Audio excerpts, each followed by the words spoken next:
So my name is Morna Gerard and I'm interviewing Cyndi Carpentieri for Georgia State University's Women's March Oral History Project. The date is July 6, 2017 and the interview is taking place in special collections at Georgia State University. So let's start with the year you were born and where you were born. Okay. I was born in 1972 in Buenos Aires, Argentina. I did not know that. Oh, you didn't? No. Yeah. So why were you born in Argentina? My dad was a mining engineer, and I guess after college he wanted to live abroad, so he worked for a company out of Melbourne, Australia, and he met my mom there, and they actually, this is kind of a long way around, but he was working in Papua New Guinea, and that's actually where my brother was born, and then I can't remember why they came back, why they moved, but he was working for a company that was looking for copper in Argentina, so we actually lived up near the border with Chile, but when my mom got really pregnant, she went down to Buenos Aires, because we were like in the middle of the sticks. So, yeah, and then we left when I was about a month old, came back here. So you came back to, where did you live in the States then? Arizona. My dad's from eastern Arizona, so that's where we were, and then started the moving around bit. And where all did you all live? So we were in Arizona for maybe a year, and then we moved to Libby, Montana, and then we were there for a while, and then we moved to Grants, New Mexico, and then Gallup, New Mexico, and we were there for 7 years, and then we moved to Glen Rose, Texas, and then Ada, Oklahoma, and then Western North Carolina, and then I had a falling out with my dad and stepmom, and moved in with my mom in Tulsa, Oklahoma, and then after we were there for about 6 months, my mom's like, I want to move. I've been in Tulsa for a long time, so we decided to move to Hawaii, and so I went there, and then left there when I went to college, and that's where she still lives with my brother. Where did you go to college? Boston University. And then when did you come down to Atlanta? About a week after graduation. I wanted to work for CDC. I decided I wanted to work for CDC during the summer between high school and college, and I just figured I would go to Boston and just come down here after that, so that's what I did. And what happened? Did you end up working for CDC? Yeah, I worked there for 8 years. Could you talk about what you did? Yeah, I moved down here. Didn't really have a plan for how I was going to get a job at CDC, but I met some people. I think actually I met somebody in a car wash. They had a CDC sticker on. I was like, "Hey, you work for CDC?" and she was very nice. She and her husband both worked for CDC, and they sat down with me and were like, here's how you get in. And they actually were the ones, I think, who told me about Peace Corps, and then there was a big article about Peace Corps in the newspaper and how CDC has a Peace Corps mentality, and a lot of people go to CDC after being in the Peace Corps, so that's why I joined the Peace Corps. And then when I came back, I worked for the Carter Center because it was a continuation of the work I'd been doing in the Peace Corps. And then after a couple stints with the Carter Center, I was like, I'd go back and get my MPH. And then started working at CDC while I was at Emory getting my MPH. That's awesome. Yeah. When you were in Peace Corps, what were you doing? Guinea worm eradication. The actual program was water and sanitation, but there was guinea worm in my region, and so that's mainly what I did. So what was your day like? What did you do day to day in order to eradicate guinea worm? This is really interesting. I realized, because I met you through Nick. Yeah. I don't know, it's weird. These are usually conversations I have when I make friends. Well, there were different days. There were lots of days where I would just hang out and read, or talk to my neighbors, or follow my neighbors into their out to work in their villages or in their fields. Or just hang out in the village, because my village had about 5,000 people, which is a fairly large village, but not too big. And then the days when I worked, which work is kind of a loose term because it was a lot of building relationships and then gaining people's trust and being able to go in and, you say, I'm looking for cases of guinea worm, where do you have it? After about a year, I had enough relationships, and in the way it works over there, or at least for guinea worm, is every village had two volunteers, and one of the things that they did was keep a booklet of all the cases of guinea worm, and so they had to write down the person's name, their age, their gender, and I think some other things. And so I got to know those people, and so a lot of the time I would just ride my bike out to their village and say, hey, what's going on? So sometimes I would end up working in their fields or hanging out with their family, just again trying to kind of get to have a relationship with them, so they would tell me things. And there were lots of days where I'd sort of had enough, and Nick and I have very different experiences. Explain who here. Nick is, first of all. Oh, sorry. Nick is my husband and is friends with Morna and Morna's husband, Dave. And Nick was in the Peace Corps in Ghana, which is right next to Côte d'Ivoire, and he was there right before I was. And so we had very similar experiences, but we didn't know each other then. We had experiences in similar countries, but he was a teacher, and so he had to get up and go to work every day. But there were lots of days when I would just be like, I've had enough. I'm going to stay in my house and read. And then I realized that actually made me very depressed to be away from people. So I could take like a day of it, but then I would have to go out. And so what I found was the most productive thing to do was just go out and walk around and just talk to people. And also, because there was guinea worm in my village, I had a little medical kit that I would take around with me and bandage up people's wounds, because guinea worm, when you have it, it takes like 3 weeks to come out, and so the wound requires some cleaning. So that's actually kind of ultimately what led me back around to being a nurse, was I remembered how much I liked that. And usually by the end of a day of doing that, I was like, oh, okay, I'll stay for a little bit longer. So when you got to CDC, what were you doing for CDC? So in college, I got to work, or not college, but grad school, I got when I first came back from Peace Corps, the job that I got at CDC, it was through CDC, but it was at the Carter Center, was guinea worm eradication. So I went back to Côte d'Ivoire for a couple of months and worked on guinea worm eradication again, and then came back, and then went back again to Ghana and worked at the Carter Center.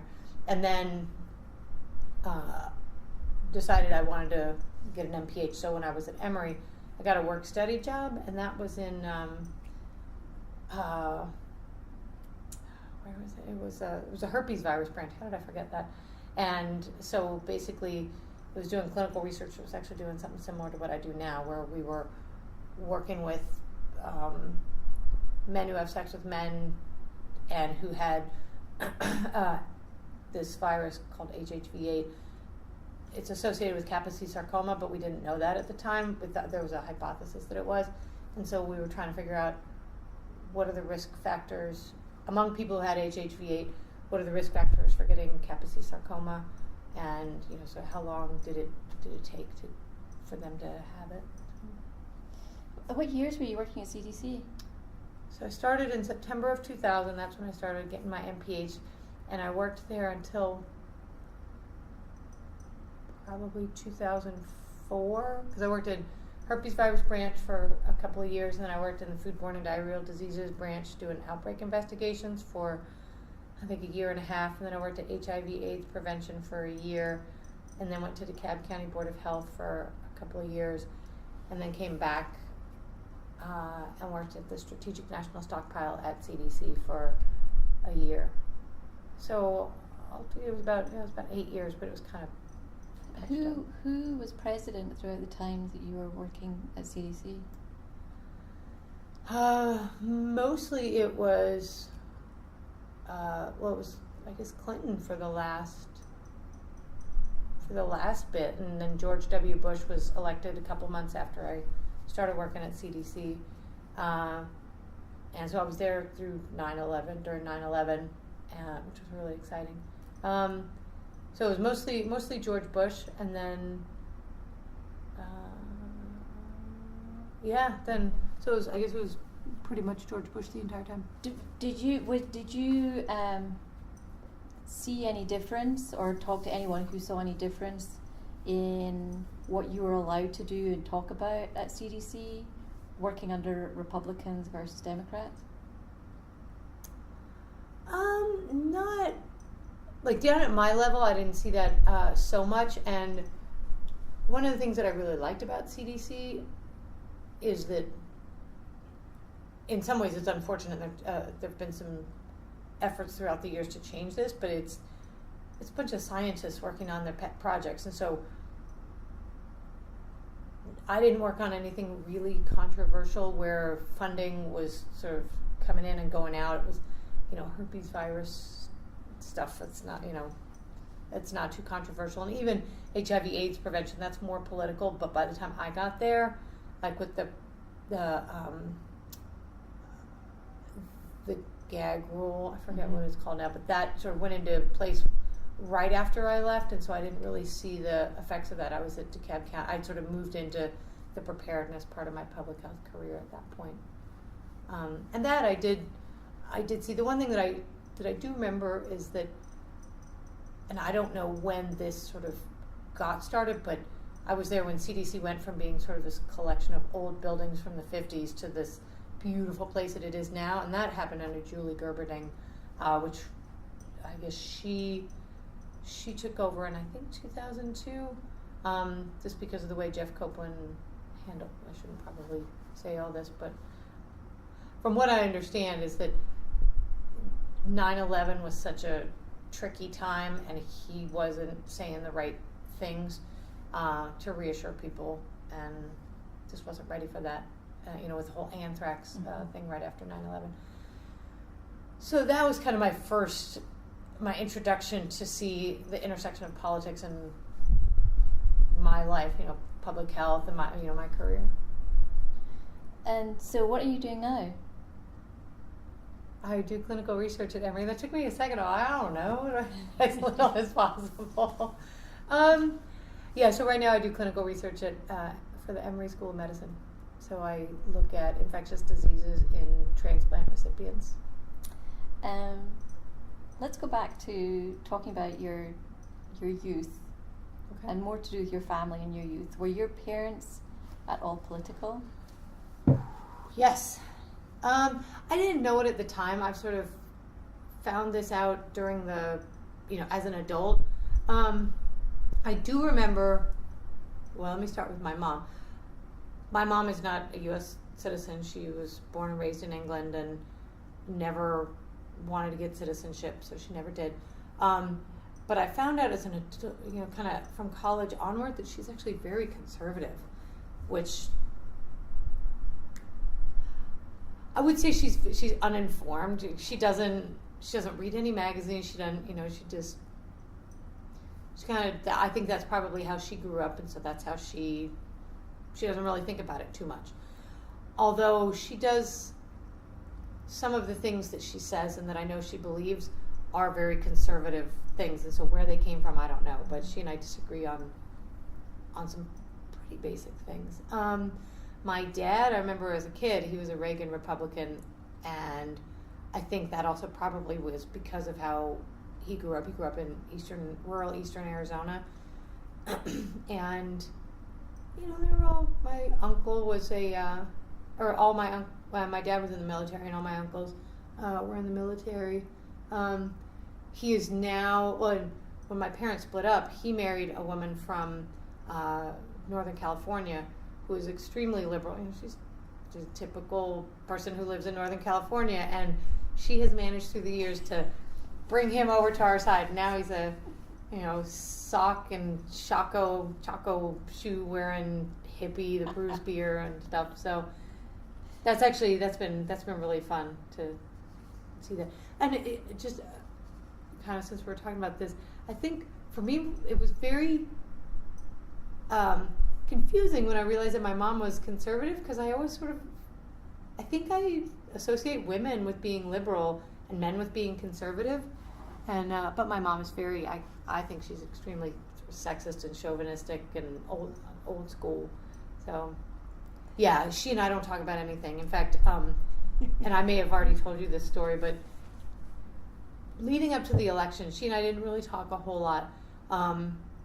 But there were some things that she did say that led me to think that she liked Trump, but the way she phrases her questions are always very kind of like a chameleon. Like, she wants to know what you think, and then she's going to come down very enthusiastic on that side. And so she and I had some conversations because I told her I didn't like Trump at all, and she kind of, okay, but apparently she didn't remember it because on election night she called and was just idle chit chat, and this was at about 9 o'clock, so at this point my blood pressure is going through the roof, and I'm seeing the writing on the wall. I'm like, this is not a good situation. And she's just idly like, so who did you vote for? And I was like, well, it's none of your business, and she was like, oh, come on, and didn't understand the sort of the sanctity of the privacy of your vote. And I also was very surprised. I was like, how do you not know who I voted for? Like, I get it if it's kind of, they're both more centrist candidates, but in this situation, they are so wildly divergent. I could even see if she didn't know which of the Democratic candidates I supported. But the fact that she couldn't tell who I would vote for between Donald Trump and Hillary Clinton. But as soon as I said, I can't even remember exactly what I said about Donald Trump, but basically I would never vote for somebody like that. Then she came down like, oh, okay, and then had all these things to say about that, and I just to her it was not a big deal, and to me, like I said, I sort of just felt like the world was crashing down around me, and I was like, I don't want to talk.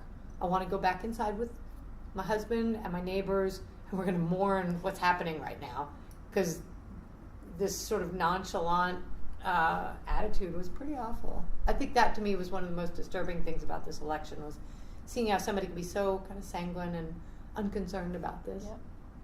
Well, I guess before we move on, can you tell me which party, do you belong to a party, or do you vote a certain way?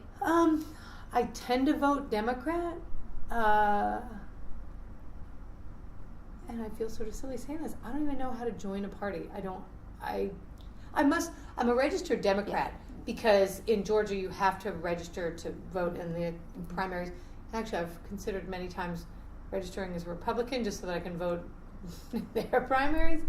But so I'm a Democrat, and I don't always vote on party lines. I try to look and see who's on my side of an issue. And are there any issues that are really important to you? I would say that I would say that taking care of people and giving them opportunities, that's probably the biggest thing for me. I really could give a rip about business development. There's all this thing about, there are more new buildings in Atlanta, then that means everything's great. I actually think that's terrible. I would vote against somebody who wanted to build a bunch of stuff in Atlanta. I guess I'm anti-progress. I think it's most important that we take care of people and try to equalize the playing field, level the playing field. And so that is the most important thing, is giving a voice to the disenfranchised is probably. And that's becoming even, I think. Oh my God, yeah. More and more. So I guess then the issue of gerrymandering and voter suppression and all of that really must bother you. Oh yeah, that actually. Yeah, I was actually, when I was driving over here, they're talking about Texas and how, just, it's unbelievable. And I know that our district, basically, it's sort of like a big smile. It goes like that. And when I saw that, it's unbelievable that's the way they're carved out. I do think that one of the reasons that I think gerrymandering is an important issue. I actually think it's a good sort of gateway issue, because if you can take care, like a lot of the other issues won't get solved until that does. That makes it much more fair. So the way things are set up now, it's very, very, very, very hard to change anything, because whoever's in power has made it this way. And of course in Georgia, it's been Republicans in power for so long. So have you, before this election and everything that's come since then, have you protested or been involved in any political activities? Prior to like the election of the 2016 election? Not really. I went to Obama's first inauguration, and that was, and I've voted in every election that I can, basically since I was 18. I mean, the municipal elections, state elections, special elections, because I'm kind of a nerd. I was a U.S. history major, and I get kind of I get kind of emotional about this. I feel like it's a sacred right, and the idea that each of us can contribute is pretty exciting. And so I feel like that's a responsibility as well as a right, and you are responsible to learn about the issues and then go and actually say something about them. And my dad always voted. I mean, he voted in every election as well. So, can I say one more thing? Yes. So, but as far as coming out against something, not really. I don't feel like that's really been part of my,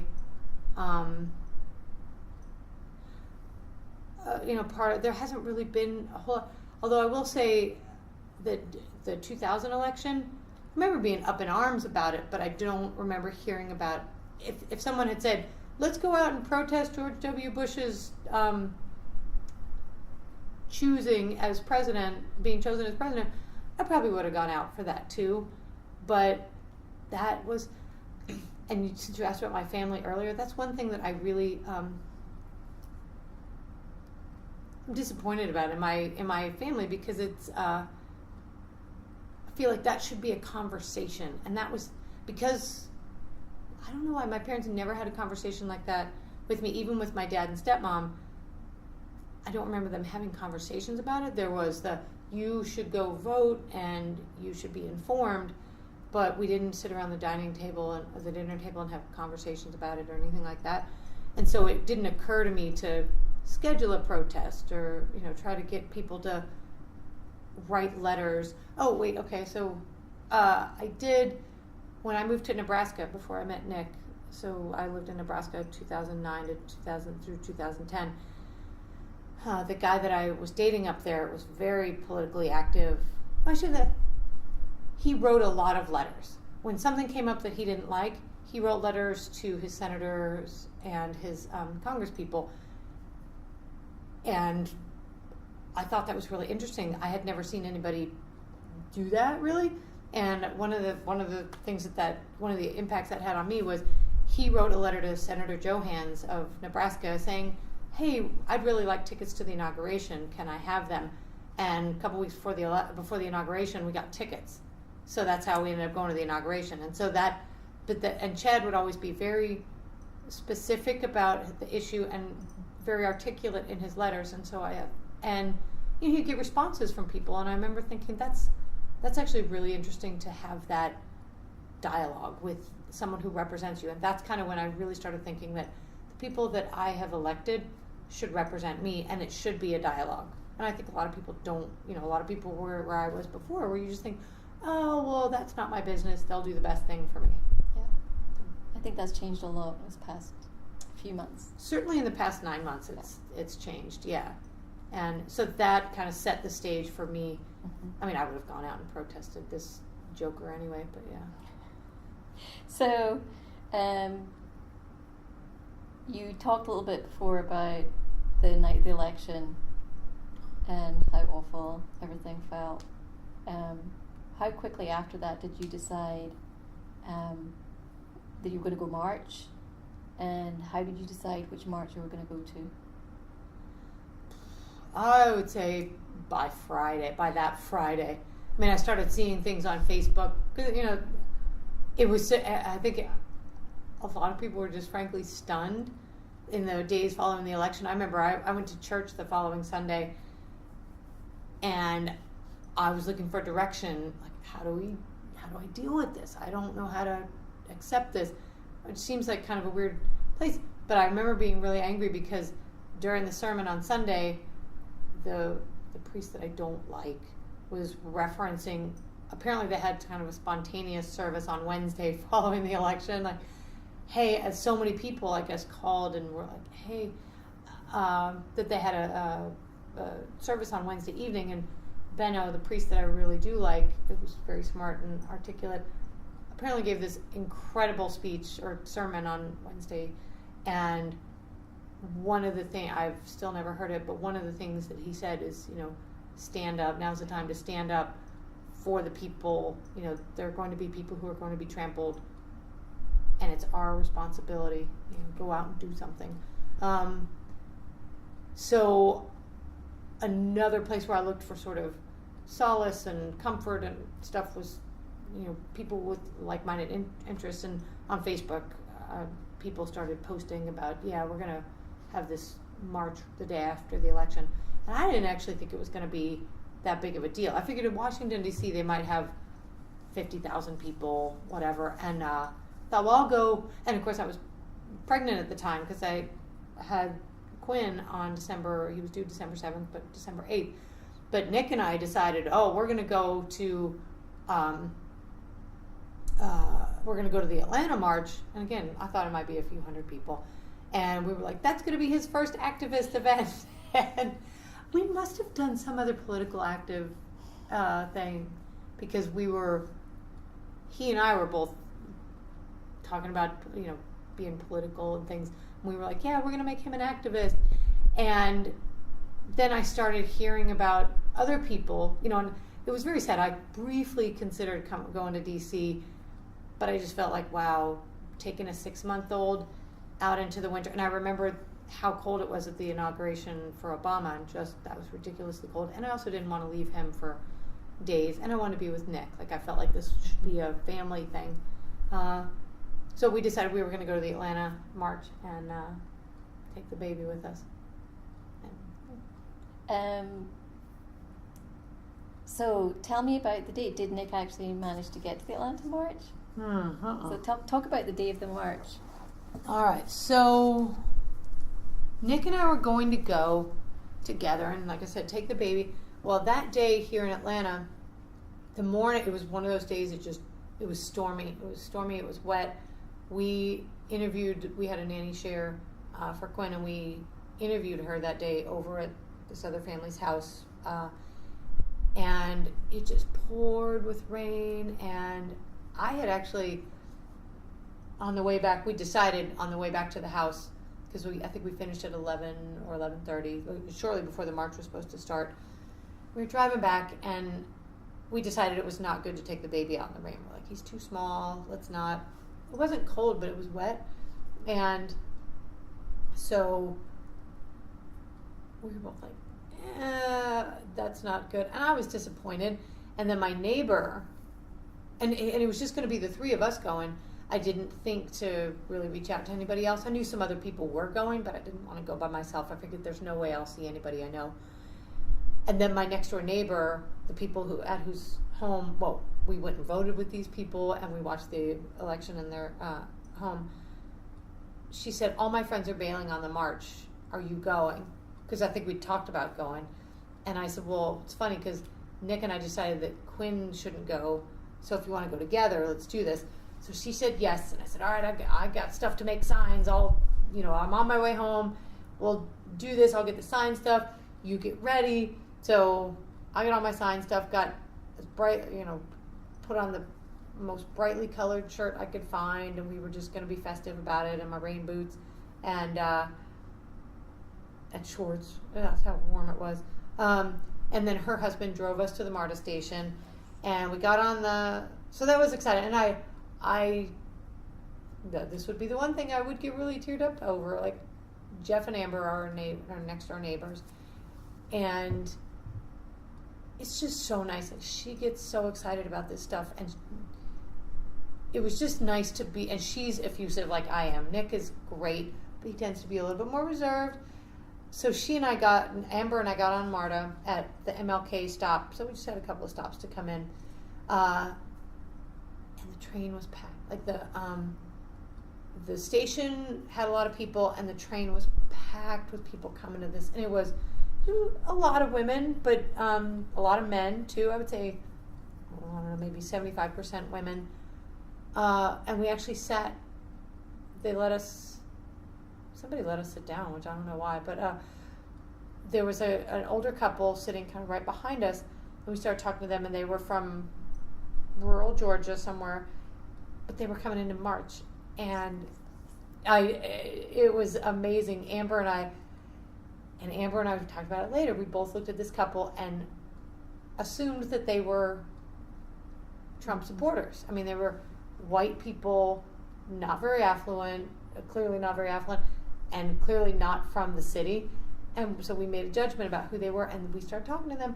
And she said, I've never felt so strongly about anything in my life. And she was doing most of the talking. And then her husband, forget exactly what he said, but something to the effect of, I feel like I need to stand up with her right now.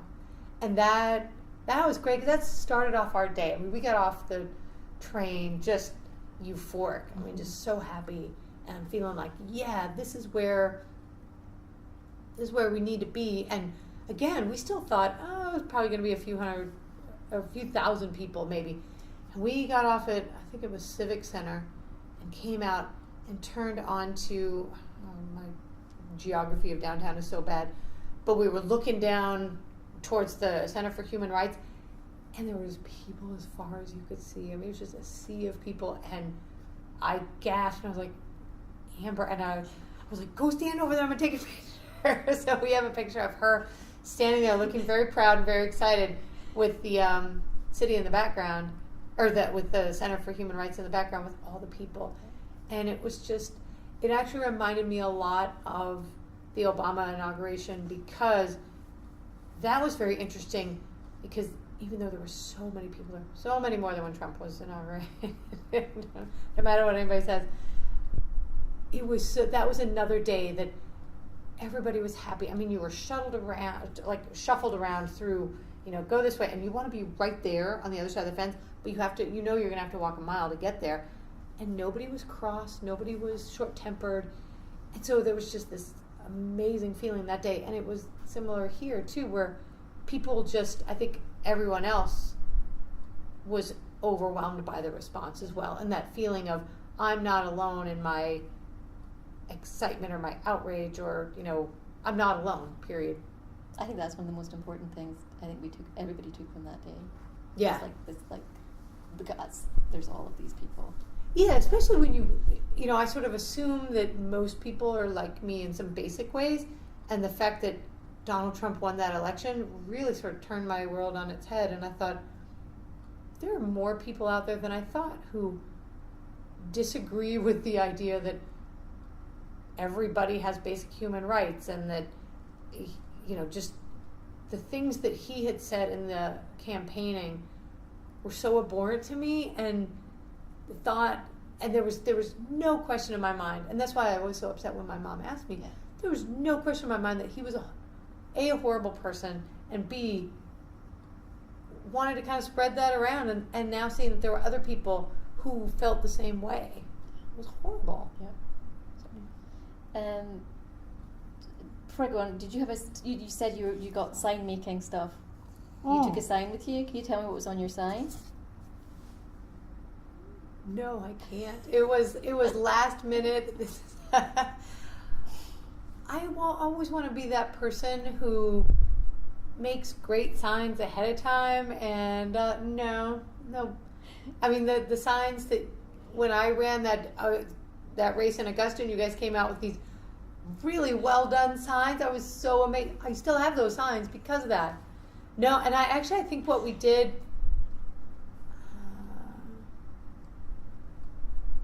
I can't remember I think we brought the magic markers and the poster board and decided to do them once because I was like, I know we're going to see some good signs. In fact, I'm pretty sure that's what we did. We're going to see good signs, and I'm going to wait until we get there and then do them here, and that's what we did. That's cool. You're the queen of last minute signs in my mind. Why do you say that? Because of the stuff we did after that. Oh, yeah. We'll talk about that in a wee while. Yeah, but you're right, because, and I feel like that kind of goes to my approach to this whole thing is that, yeah, it's great to have these amazing signs, especially in the age of social media and Instagram and all this. You can get a really good message out in a coherent and palatable way, but I feel like the most important thing is to show up I know when we had done protesting, Black Lives Matter, Nick and I came down for that march, which was a little awkward because there weren't very many white people. But again, I felt like that was something to stand up for. And when was that? About 6 months before that, I think. Yeah, and that was here in Atlanta, and we just decided kind of last minute, this is going on, we need to make our voices heard, so we rode our bikes down here. Do you feel like you married the right man? Oh, because he's willing to do this with you? Yeah. And it's funny because, I was married before to a very conservative guy who now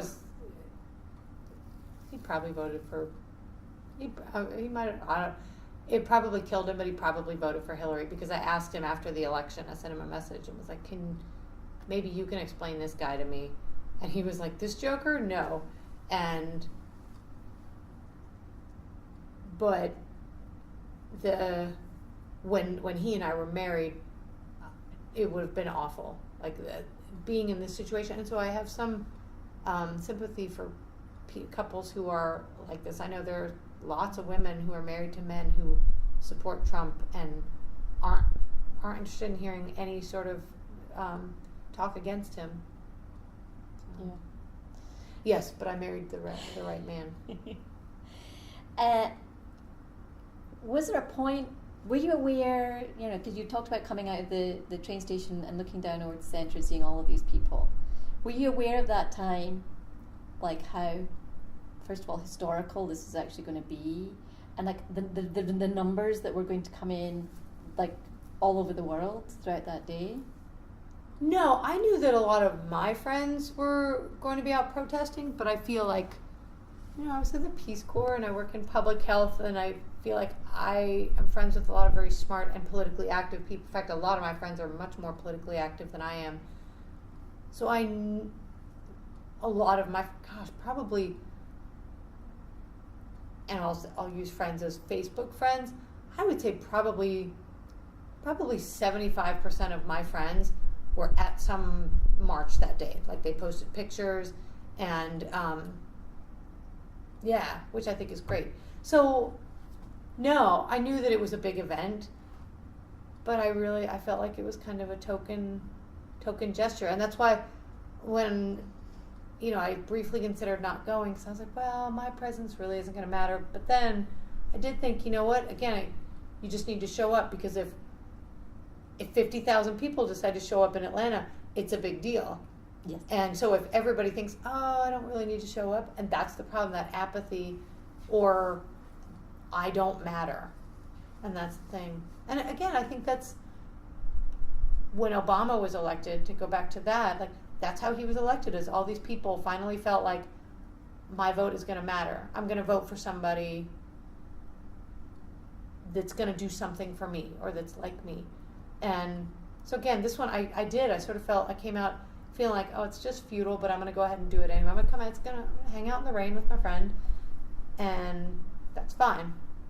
And instead it was this mind-blowing event, yeah. So you made your way down to the Centre for Civil and Human Rights. Mm-hmm. Were you able to hear any of the speeches? No, because of the rain, because it had poured with rain and then it stopped. I think while we were on the train coming down, but from what I understand, the speeches had happened before, and I actually don't even know exactly where the speeches were. That's one thing that maybe that was published information where to go. I don't know, but I knew it was going to start at the Center for Human Rights, but that's a big block, and so no, there wasn't a PA system or anything like that. And I really did want to hear it, and I actually would like to go and try to find a transcript of those, or a recording, even more. We did hear the speeches at the end of the march, but I don't think they were nearly as inspiring. And we did see John Lewis walk by. That was exciting. When you were in the crowd, so how long were you in the crowd down at the centre? We probably were there for an hour and a quarter before people started walking. So when you were looking around, first of all, what was the mood? What were you seeing around you, the mood of the people? And then were there any, we'll go back to signs here, were there any signs that you were like, oh, Yeah. that's awesome? Oh yeah. Well, let's see. So the mood was ebullient. Is that a word? That's a word, right? Okay. Yeah, I mean, I think it was clear. What I was seeing on other people's faces was sort of the same thing I was feeling, which was, wow, I had no idea this was going to be so incredible. And again, I did see a few people get testy, but by and large, no. I mean, people were a little bit kind of, they weren't really testy. There were people trying to get to the front, and so people pushing each other, and so that was a little annoying, only. But no, it was a really fun, festive atmosphere. One thing that I did think was interesting, because like I said, I didn't think I was going to see anybody I knew, but when Amber and I came down, first people that we saw, and there was probably, well, we almost immediately saw the two neighbors that live on the other side of me. So there was that, and then I also saw a woman that I work with and her husband were there. And so within the first 15 minutes, I already saw people I knew, and I continued to see people that I knew, and that was really exciting and important, I felt like. What an amazing sense of community then, when you actually you see this huge crowd, and these are people you know within that crowd. Yeah, and they're people that if I stopped to think about it, I would have thought, well, of course they would be out marching for this, you know. Well, maybe Kathleen and Jonathan, my neighbors, I wouldn't necessarily have thought that, but yeah, to see, one of the things that it did for me was sort of pulled off the layer of everything else that we do in life, and I'm like, oh, there are all these people around me who are passionate about this too, and that was kind of neat. And I think if anything, that's one of the best things to have come out of this whole situation is the recognition of like-minded people. Not only like-minded, but that they're passionate about it, so we can talk about this stuff. Yes. So. Well, and talk about signs then. If you don't remember exact things, but were there themes and on signs that you saw? Yeah, one of the ones that I liked the most, and Nick and I, of course, made this when we did the march down at the airport the following week or a couple weeks later, was there was a little girl sitting on her mom's shoulders, and she was carrying a sign that said "Protect My Future," which still gives me chills, because it's, yeah, this little girl, she's not going to know anything else. Like, she's going to grow up in a Trump presidency, which is crazy. So, and that, of course, that made me think about my own kid and how important it is to make sure that the world that we leave for them is not just smoking ruins. So I saw that. Then there was one sign that probably my favorite sign of the whole thing, and I took a bunch of pictures and posted them like everybody else did. But probably my favorite sign was like, I can't believe there's a bunch of profanity in there, but it was basically, I can't believe I still have to protest this shit. There's a fucking in there somewhere. And, just that frustration of, seriously, like how, and I think that was one of the things that's most,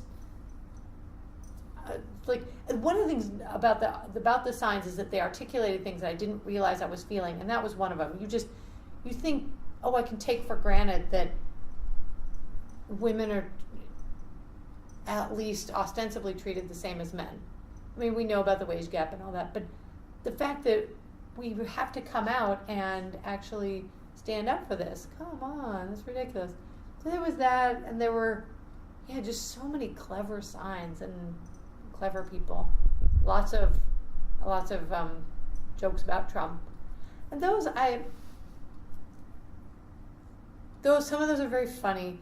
Those I actually like less, because I feel like he's such a caricature, and I feel like this is less about, unfortunately he's leading the free world right now, sort of. And but it's less about him, and he's just a symptom of everything else that's going on. Like, he's old, he is eventually going to die, but the stuff that he's brought out in our society is not going to die. That is there, and we need to deal with it. I liked the signs that were more pro this, I'm for this, or I want to defend this thing. This thing is important to me. One thing that I noticed that a good friend of mine who's very conservative and lives in Oklahoma, she pointed this out to me as a bad thing, but one thing I noticed about the signs, and she asked me to explain, she said, it seems really disjointed because there were signs about the environment, there were signs about women, and there were signs about this, that, and the other. And she said, it seems like it's really disorganized. And I was like, no, I think what's happening is he's managed to trample on so many people and so many issues that there's this groundswell. Everybody's against this guy. And I kind of was like, so why'd you vote for him? We kind of stayed away from that. But that was it. And I was actually struck by that all these people were coming together against something, which I think is kind of great, except we can't be against something. That's kind of where I'm getting to now, is like I'm trying to figure out what's important to me, and we all need to kind of figure out what's important to us. And how can we be for something? Yeah, we need to have a coherent vision of what we want the world to look like. Did you see, what was the sort of the makeup of the people around you? Was it all women? Was it all white women? What was the like the dynamic? It was mostly women. I would say probably 75 to 80% women. There were no groups of guys. I didn't see a single group of all men, but there were a lot of mixed groups. And like I said, I saw two of my friends with their husbands and or boyfriends. But yeah, it was very much. It was a female. Overwhelmingly female, but to me that's neat. I feel like as women, we've kind of had to stick up for ourselves for a long time, and so this felt very, very empowering. I think part of the reason for that, not that you asked about what I think about the reason, but because it was billed as a women's march, and so I think that even Nick was like, well, if one of us is going to go, you should go, because it's a women's march. But yeah, it felt very sort of empowering, and that was neat. But I saw lots of men, and the men were very welcome too. It was a very gracious and tolerant and welcoming crowd, and if you're showing up here, you're on our side. Did you see lots of pussy hats? Not that many. Not nearly as many as I've seen in the pictures up in DC. It was also hot here, and so wearing a knit hat was a little. Like I said, I was wearing shorts and a t-shirt. So.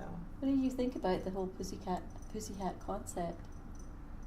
Well, I will say I'm super sad that I didn't get one. I'll let you one.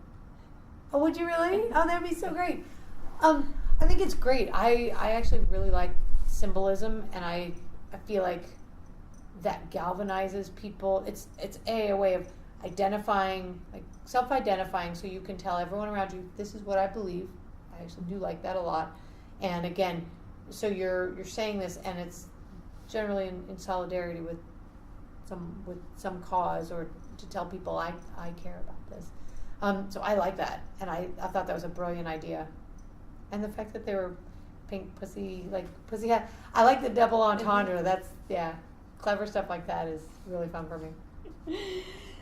So did you because you were the crowd was obviously a very friendly crowd, but did you see any protesters? Anybody out against you? No, I didn't see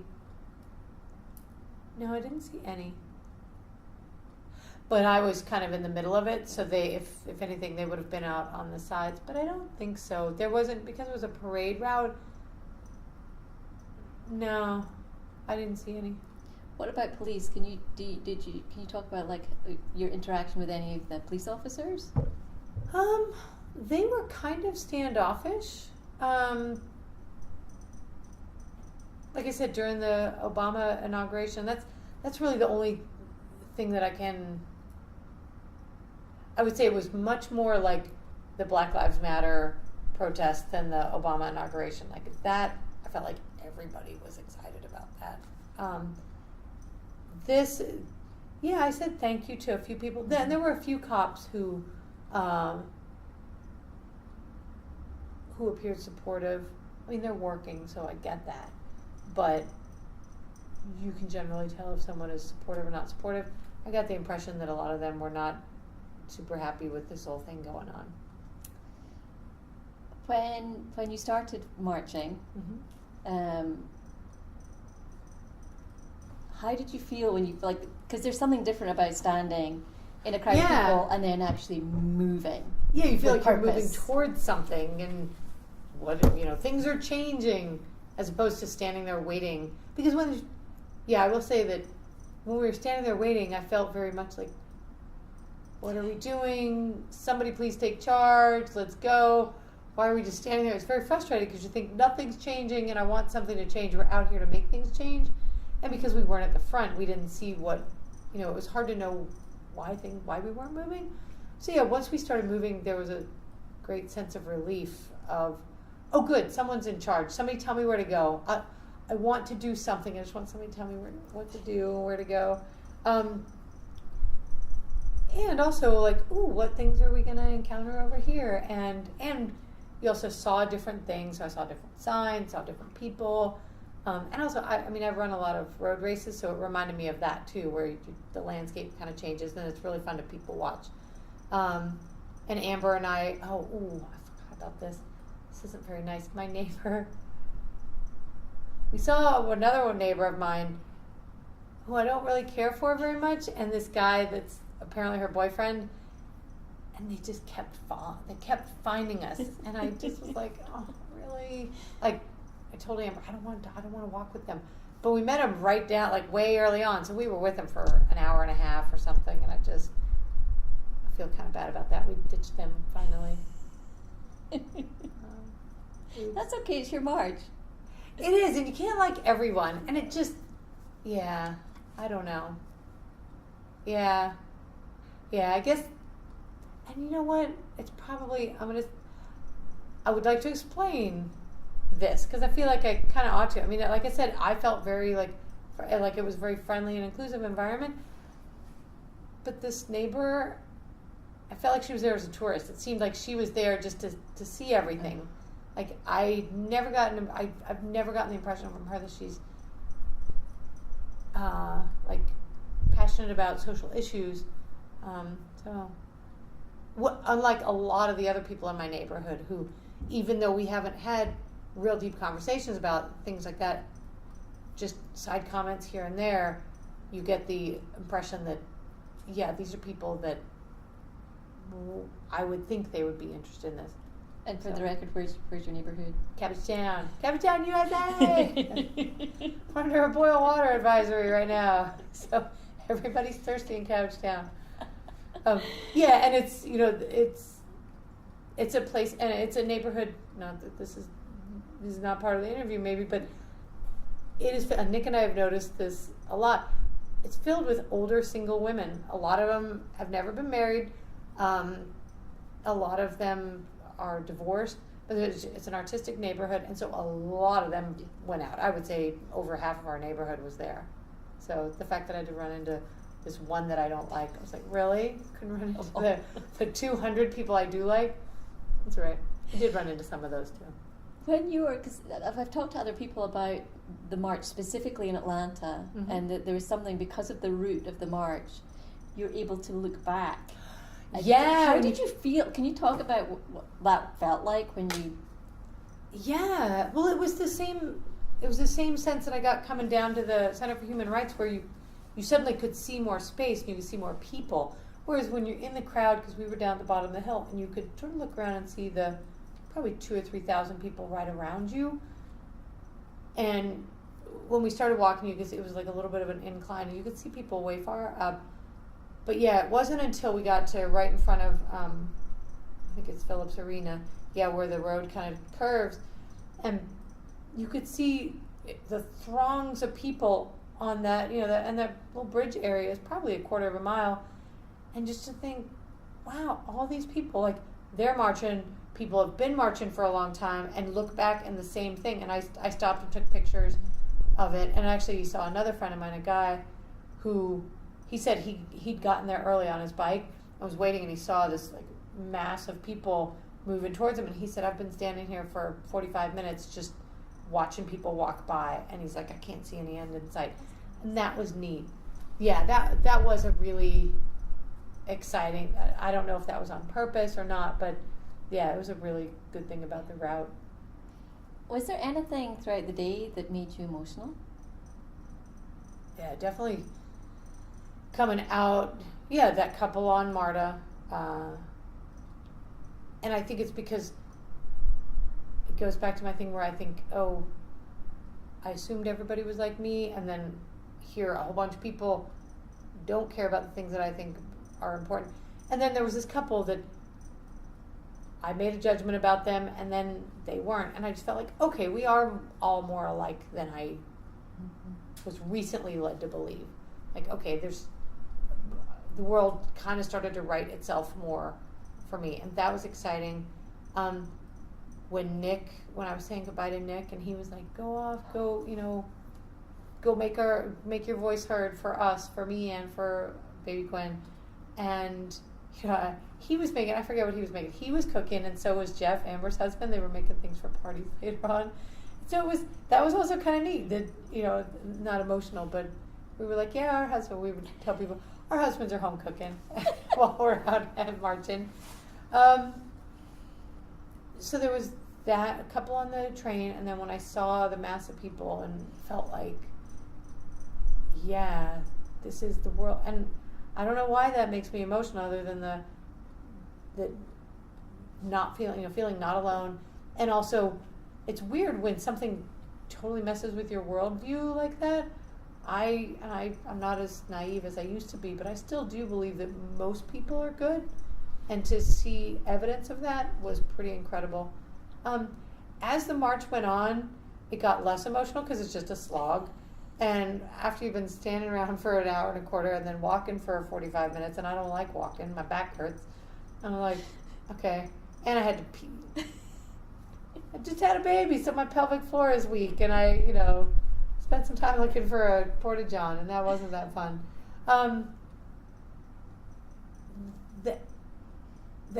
the end, we ended up near the park, and I forget what the park is called, but where they were doing the speeches. And there are entrances to it. It's gated, and you could get in at several different places, and they had police in there, so you couldn't get through. They were controlling access to it, and yet you could stand there and look in and see that the park was half empty.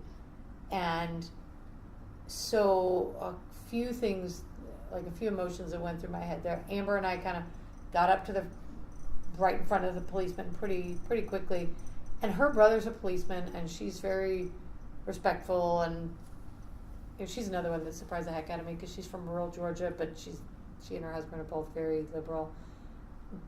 But so we were trying to be respectful of the police officer, and there were a couple of times, and there were probably 30 people kind of trying to get into our little gate, and there were a couple of troublemakers that came up.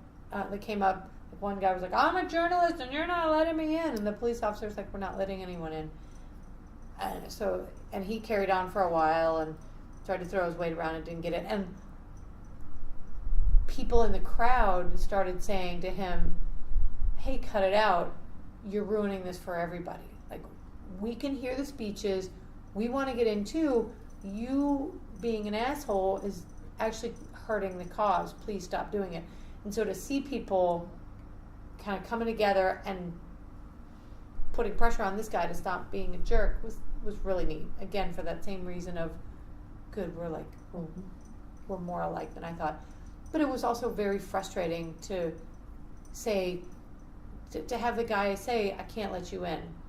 And ostensibly it was because it was too crowded. I'm like, you can see that there's nobody in there. He's like, I can't do anything until I hear from on high. I'm like, and he would say a couple, periodically, like, hey, can we let anybody in? Nobody ever answered him, and he wasn't pushing it. That was very frustrating because I felt like you have the power. You can see all these people want to get in. You can see there's nobody in the park. Why not just let people in? So it was very much a power trip, and so that having to be nice to that guy. And in the end, he never let us in. But they started letting people in at another gate. And when we said, they're letting people in over there, he's like, I can't let you in here. Nobody told me I could. So a bunch of us went around to the other side. He's like, if you want to go over there and get in, you can. So we did. And I mean, it was basically empty. And I think that the reason they wanted it empty is they wanted to show there was nobody there. That was what, we were all kind of saying. And people were having these conversations right in front of him. And, it was this dehumanization that I didn't like. Like, he had a barrier up, and so that all of a sudden we were on different sides. Yep. So did you stay though for the end speeches? Yeah, we got there. I don't know if John Lewis spoke at the end. We saw a lot of other people speak, but it kind of fizzled out. We left after we were there for we stood outside the gate for probably 45 minutes, and then we sat inside for probably another 30. So talk about going home from the march. Gosh, how do we get home? Oh, yeah. So we could have just walked down MLK and turns into Memorial, but we were both really tired, and Amber was starting to not feel well at that point. So we actually got an Uber. That's how we got home. I was trying to remember how we got home. Yeah, we got an Uber, and I know we talked to him, and he was an interesting guy, but I can't remember what we talked about. But he let us off. Oh yeah, he let us off at the house. So coming home, you mean like what happened after the march? Yeah. Yeah. So the ride home was uneventful, and then Amber and I, hugged and went our separate ways. And then Nick was out walking around with Quinn, so I was like, where are you? Colin, where are you? So I met him out, and I gushed about the march, and it was so great. He was very interested to hear, and he said he saw people, coming back from it. He's like, people have been coming back with their signs and their outfits and stuff.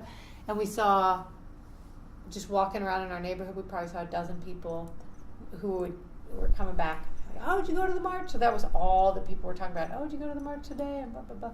So that was really neat. And I still feel a little bit bad that Nick didn't go. I don't think he's not as disappointed as I would have been if I hadn't gone. I don't think those historic events really get to him the way they get to me. But I think he was kind of bummed to have not missed out. And we could have brought Q. That's the thing in the end, but we didn't know that. Before I go on, back when you were marching, did you chant? Did you do any of the chants? Oh yeah. Yeah, and that was fun. What was your favorites? Oh my God.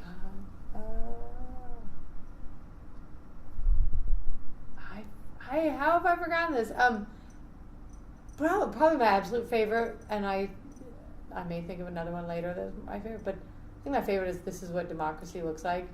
Show me what democracy looks like. This is what, because that again, yeah, and that's like that kind of got me all emotional just now. But this is what democracy looks like. People showing up to make their voices heard. So even if we don't win, we still said what we needed to say. No, I completely agree. So you probably talked a lot that night, and were very tired. Yeah. What were you feeling like the next day when you got up?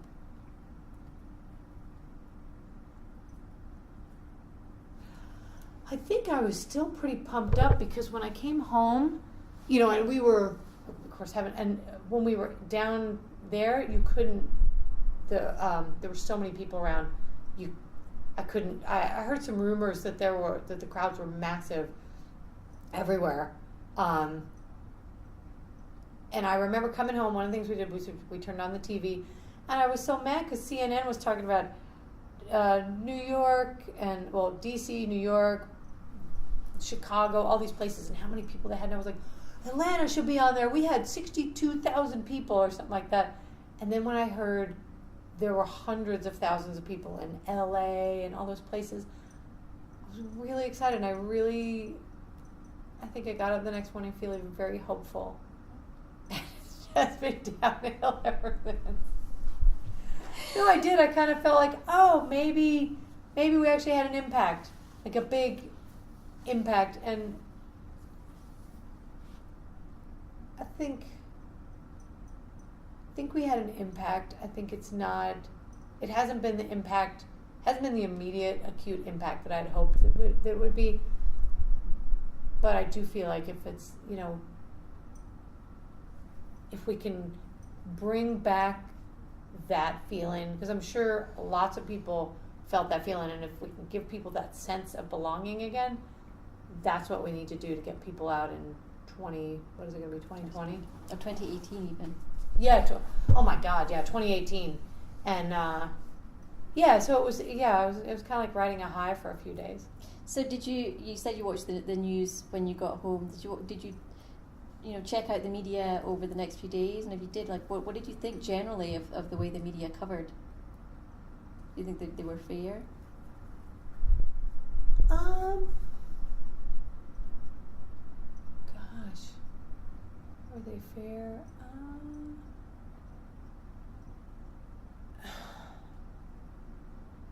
It's so hard these days because the agenda.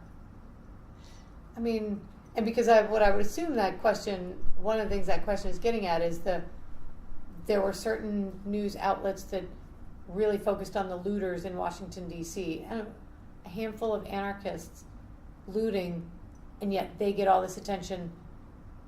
And, you just pan the camera back and you see, I can't even remember how many people were in D.C., millions? They think there was over 1 million, probably. Okay. Anywhere between, I think 800,000 and 1.5 million. Yeah. Yeah, so if you pan the camera back and it's like, okay, a handful of yokels, I felt like news outlets, and same on social media, people are going to report what they want to report. People are going to see what they want to see. And that's very frustrating. I think one of the most frustrating things for me is I wish that we could have I miss the days, and I barely remember these, where there was one news source. So you kind of had to be in the middle so that people would watch you. Now you don't have to. You can say whatever you want, and you can have your group of people, your rabid fans. Yeah. So, no, I don't feel like they were fair. I think there was an agenda. Well, let's talk about, because March happened in January, and this is July. I know. How have you been feeling, as time's passed, and this administration is sort of dug in now, and things are unfolding? How do you feel? Every day is some fresh hell. Yeah, it's disappointed and increasingly despondent. Honestly, it's disappointing to see.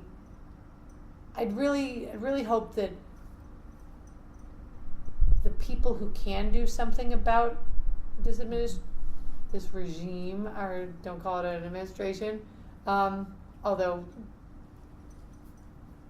that's everybody's perspective. I'm going to go ahead and call it an administration. The people who are in a position to influence it or to actually change it, in large part, aren't doing it. They're ignoring it to get their own agenda through, and that's really disappointing, because I feel like that's showing their priorities, and that their priorities, again, are not in let's treat everybody fairly, let's have justice and peace on this earth. I also feel like, and I feel like Donald Trump is just getting stronger, and this is exactly what I thought was going to happen. I like watching him now. What I thought would happen is exactly what's happening. He's narcissistic. He's becoming more presidential. I mean, if you listen to him now versus back in January, his speechwriters are getting better. I think he's really likes this position, and I'm really afraid he's not going to give it up. God forbid he loses an election, and I could totally see him just barricading himself in the White House and being like a dictator. I saw enough of that in Africa, where people are just like, no, we're not going to accept these results, and we're in power, which is terrifying. But it is now plausible. Even a year ago, I would have said that's not plausible. It is now plausible, just based on what I've seen. I will say that over the past just few days, really, maybe a week, different government officials resigning. The what's his name? Shab today, the head of the ethics committee or ethics office, resigned, and he and also the who's the judge now, and I've forgotten. God, my memory is so bad. The people that are resigning from his administration now are being vocal about it, and that I appreciate. Again, I feel like we need to go towards something, but good. I'm glad somebody's finally standing up. But it just seems like every time there's an opportunity for Congress to do the right thing, they're not. And so, but I've been disappointed in Congress for pretty much ever since I can remember. So it's not surprising, but a little disappointing. So I guess what's to me is it's so frustrating that it's now seemingly normal. I mean, hearing President Trump still I cringe a little bit, but it's gotten a lot less. Have you been active? Have you attended? You alluded to this previously earlier on. Have you attended other marches or protests since the one in January? Can you talk about those? Yeah, the next one that I went to was the one at the airport, because when Trump's travel ban went into effect, and again, when you asked what my are there any issues that are really important to me, treating other people well is one of the things I care most about.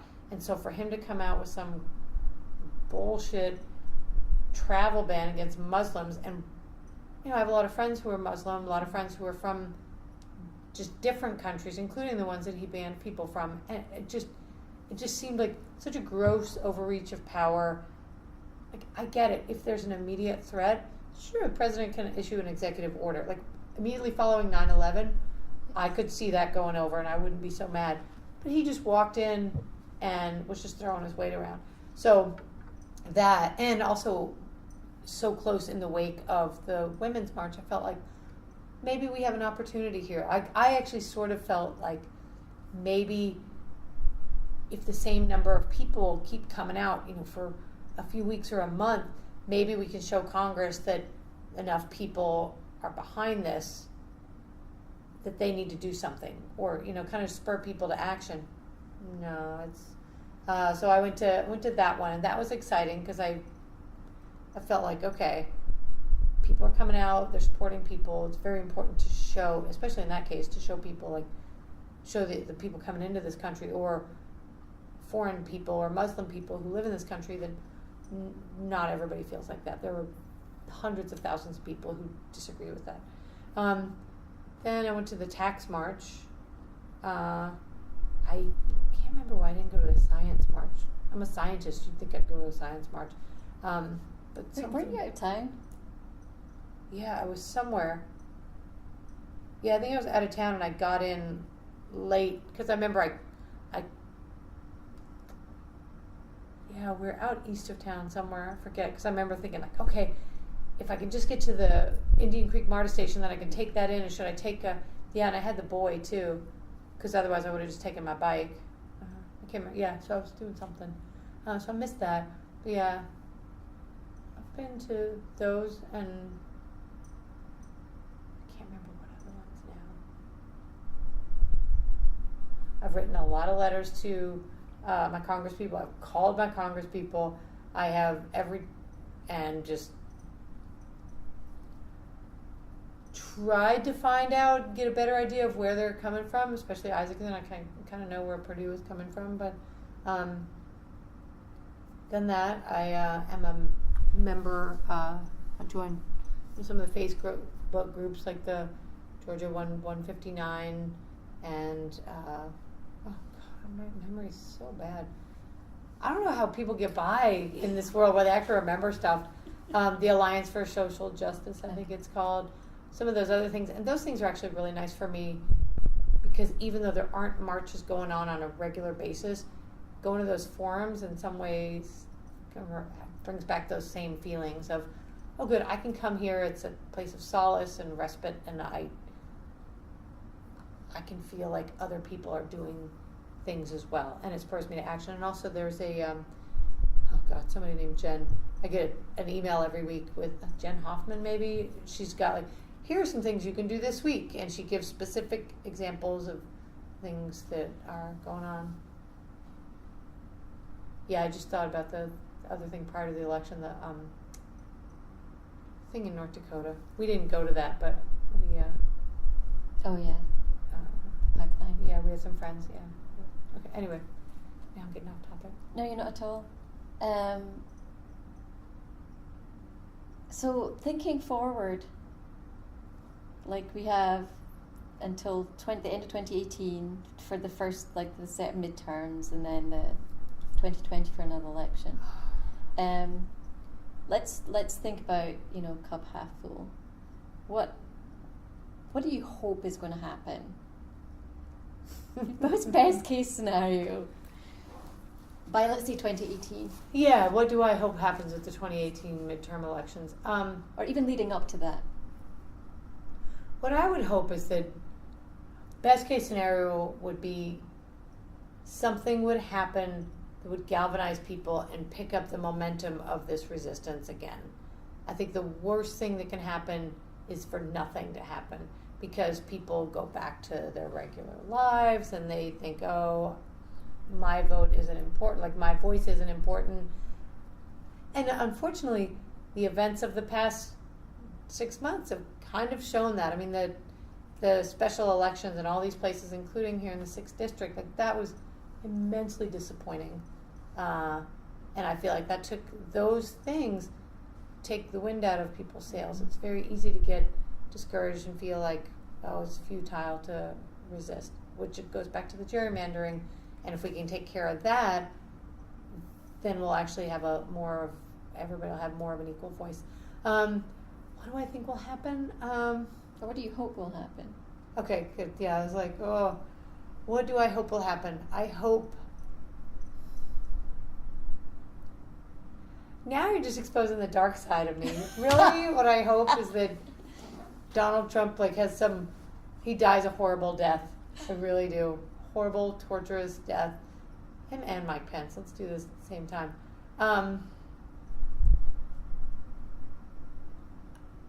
Because I feel like there are good people around. They're just following bad people.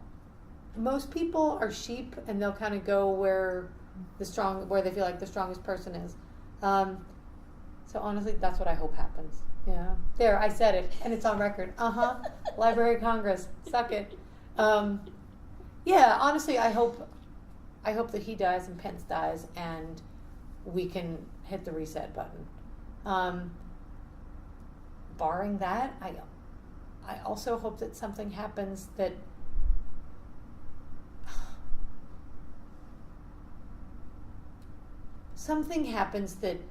makes people in Congress, conservatives in Congress, feel not so safe in their jobs. I really thought that if some of these special elections could swing left, then that might make members of Congress feel like, oh, I better be careful because I can get voted out of office. Now I feel like all it's done is make them smug. If I were a conservative congressperson, I would think, oh, I can do whatever I want, because people clearly don't give a shit. I can, it's like when Donald Trump was like, I could shoot somebody on Fifth Avenue and I'd still get elected. I kind of feel like that's true, and I feel like that's spreading down to the lower houses, or the other, to the legislative branch too. Looking at the bleaker side of things, what do you worry about might happen? Oh God, I'm so afraid that he's going to start a war with North Korea. Like, there's going to be a big nuclear bomb-sized hole in part of this country. That is my top fear. And when I first learned about nuclear war, nuclear bombs and stuff, I was 8 or 9 years old, and I spent years worrying about this. I mean, that's really anxious. And then I managed to put it away for 35 years, and now it's back. And I try not to think about it, because I feel like there's not a lot I can do. But, even today, this whole bit about North Korea and Donald Trump saying that, oh, I'm thinking about some very severe things. really idiot, and the fact that he goes his own way, and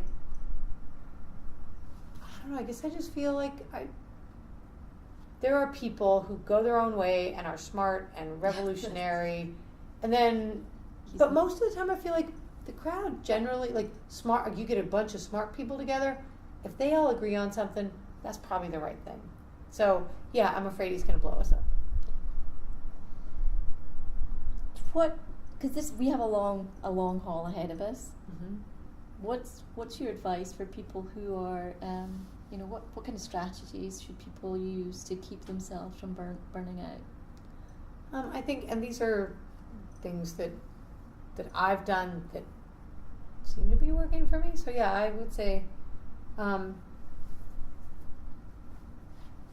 have just a few things, like make a list of things that you want to do, or have a list of things that you want to do. Make them, have some big things, but most of the things should be kind of small. Things like call each member of Congress, each senator and congressperson, when you feel strongly about a topic, or call them once a week to tell them what you think, or just just to say hi and I'm watching you, and so those things, for me, it helps to have that external. Like I said, I signed up for this email thing, so once a week I get this email, and it's a reminder every week to do something. It's also very specific about, here's some things to do. Somebody else is kind of doing the work for me. Is like, I don't have to constantly think about what are some things that I can do. She does. She's not real prescriptive, but she's like, call your congressperson about the issue that you're most concerned about this week, or the ACA or the ACHA is being voted on this week. Call your congressperson. So yeah, have a list with real specific, manageable things that you can do. Get together with friends, like have regular letter writing parties or things like that. I've gone to several different friends' homes where that's what we're doing, and then you feel productive, and the letters actually get sent, and you sit down and do them. Like I said, have a place where you can go back to fill the well, which for me is like the 159 and Georgia Alliance for Social Justice and stuff. What would your advice be to anybody who's thinking about marching in the future? Do it. Even if you think your voice doesn't matter, your presence doesn't matter, it does. You don't have to have the prettiest sign. You don't even have to have a sign. Just show up and bring a friend or 10. Yep. And tell people that you're going to go. Put it on social media. I'm going to this march. Is anybody else going? Because again, that's how I ended up going. That's how Amber ended up going. If we didn't know that the other was going, neither of us would have gone or wanted to go. Yeah. Before we finish, I want you to talk about, because there's something I think is really kind of interesting and kind of cool about the way you think about how we can move forward. You've talked about how do we have conversations with people who have very different perspectives from us, and I think that's a. Are you talking about today? I've talked about that, or that in the past? Within the last few months, you've talked about. Oh that. Yeah. And what would you hope that we could do around that? Well, I feel like I think it's very rare that you can't find something in common with someone, and I feel like it's very important to, even if you disagree about a lot of things, to stay connected through the things that you are, that you do agree on, or that you can talk about. And I guess one, like I mentioned, my friend Lisa, who lives in Tulsa, and we've been friends since we were 15, 16 years old. She's a huge Trump supporter. She and I joke about canceling each other's votes out, and we always have. And we kind of poke fun at each other for stuff. And so we know that we're never gonna convince the other to agree with us. but at least there's a dialogue and there's a joke, and it's not, it's just a difference between us. It's not a point of contention. And we don't have real substantive arguments about it. That's how we keep our friendship. But choose the people. I think it's important to have substantive discussions with people that you can maybe agree on a few things with. Like, I really like to learn and go in with an attitude of learning. Like, I feel like when I approach someone, I try to only have these discussions. When I say these discussions, these like discussions with people that I disagree with about Trump and about politics and about the world. There are lots of people who are uninformed or uninterested in learning. I try to find people that I think can teach me about something. And Justin, my ex-husband, even though we disagreed on a lot of stuff, he was informed, and he was also, I don't want to say persuasive, that's not what I want to say, but he opened my eyes for a lot of things, and I thought, okay, that makes sense. And if in any discussion you find that you can say that at least once or twice, that's a person you should probably continue to have discussions with. And I feel like maybe even if you're having a discussion with somebody, like in those situations, I think it's important to, when you do agree with someone on something, to say that, like, yeah, we agree on that, because that's part of it. And I don't know, I guess I just feel like any conversation about that should be, if two people disagree on something, I think the goal of the conversation should be to find places of agreement. You don't have to agree on the whole thing, and you probably never will. But if you can at least step back and say, and this is what I remember, from years ago, people are like, I'm a conservative, I'm a liberal, or I'm a Republican, I'm a Democrat. It's like, yeah, but what do you think about this particular issue? Like, do you, and break it down, like abortion. Would you want to have an abortion? Would you like to have the choice to have an abortion? Would you like, something, and make it real specific? And then, you're not saying like, I'm against abortion. It's, you realize that, okay, there are 2 or 3 things you can agree on, even if you disagree on them. I think it's about time we started having conversations with people who don't, I think we need to do that. Yeah, but the thing is, it's very hard now, because with this, and this is maybe the most astounding thing about the last 9 months, or last year and a half to me, is this decision to just suspend facts. Yeah. There are no longer facts. Oh, what? There will always be facts. And so that's where it gets really hard to do that. And so if you can't agree on facts, then you can maybe, find something else to agree on. I don't know how to do it yet. This is a whole nother, this is like advanced level argument to me. But yeah, you're right. We do need to, and I know there have been some efforts, like there was a website that came out, I forget what it was called, but basically you could type in your name and where you lived and who you wanted to have a conversation with. And basically the idea was you sign up to meet somebody that disagrees with you, like a Hillary voter would say, I want to talk to a Trump voter, or anybody who didn't vote for Hillary. And the idea was to start these dialogues. And what I heard is that lots of liberals signed up for it, but very few conservatives did. And that's very hard to have conversations with people who are not interested in it. So, but yeah, I don't know. Well, I'm at the end of my questions. Is there anything else that you wish that I had asked you, or that you feel like you need to get off your chest?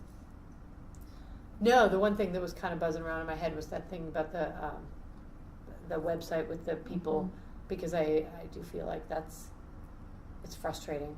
It's a good idea in theory. Yeah. You have to have the will to do it on both sides. Yeah, exactly. But people have now gotten complacent, and there's actually a Calvin and Hobbes comics, Calvin and Hobbes. There's where Calvin, I think it's probably 3 frames, because it usually is maybe 4, but in the first couple, Calvin's like it looks sort of like a Picasso painting, and Calvin's like, ah, and then he gets in to where his dad is, and I forget what happens, but basically Calvin says, the world becomes right again. And he's like, oh, thank goodness, for a minute I, basically he'd heard another point of view and kind of opened his mind to that, and it totally messed up his worldview. And then he's like, oh yeah, I decided that wasn't true or important, and now my world is back to how it was. And I feel like that's how people are. It's very uncomfortable to grow. So, I don't know. Maybe if people read books, I find it more palatable to read books by conservative authors sometimes, that it's easier than talking face to face.